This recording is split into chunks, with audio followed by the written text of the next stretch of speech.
Ito ang totoo. Dire-diretso ang pagtutok mo. Magandang gabi, bayan. TV Patrol. Yung wallet niya po yata nalaglag. Hindi sa akin to. Yun yan doon sa mamang kalbo kanina. Bakit? 10,000 na lang to. Utos to, no? Pumwesto ka doon. Para sa pamilya niyo yan. Ako naman po ay taos-pusong nagpapasalamat din sa inyo. At pagdating sa serbisyo publiko, ang pamilya Guerrero ang numero 1. Tinatanggap ko po na mapabilang sa pamilya Montenegro. Very good mo. Salamat sa pagtanggap mo, anak. Ipagdiwag natin ito. Dapat ipakilala kita sa aking mga makapangyarihang kaibigan. Yung ba ito yung sasakyang gumit-git sa atin? Turuan mo ng leksyon yan, Jason. Gusto mo ako subukan? Tanggol, sinabuldo na kapaway. Ano, kakasya ka? Iyabang mo. FPJ's Batang Quiapo.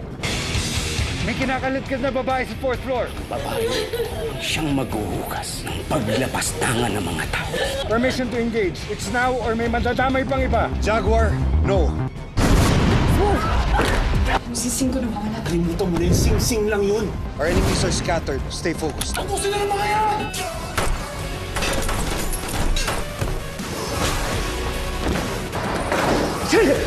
Limang minuto, atak!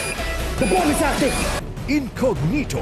Yan bang gusto mo palabasin? Nakasalanan ng nanay? Sinisigurado ko sa iyo na etong hinaharap nating kwento. Well then, give me more to this story, Julius. May nagkwento doon sa reporter na sinasaktan natin si Grace. Kailangan nating maunahan yung mga pulis na maghanap ng kay Grace. Si Teacher Ana po talaga yung nakapansin na parang binubugbog yung bata. Anong buong pangalan niya? Ana Sarmiento po. Bakit ang dami naghahanap sa kanya? May nagawa ba si Anang masama? Kumanda ka, Grace, ha? Kikidnapin kita. Simula ngayon, huwag mo naman akong tatawagin, teacher, ha? Kaano naman ba siya? Saving Grace.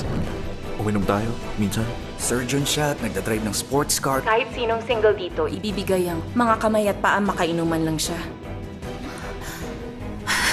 Anong nangyari? Nagpunta si Andrew sa bahay pagkatapos namin mag-dinner at wala ko maalala. Arestado ka sa kasong rape. Ano sinasabi niyo? Dapat mong panagutan yung ginawa mo! At ang bagong pandagdag suspense gabi-gabi, Liar. Ang primetime bida. Laging palaban. Yan ang katotohanan.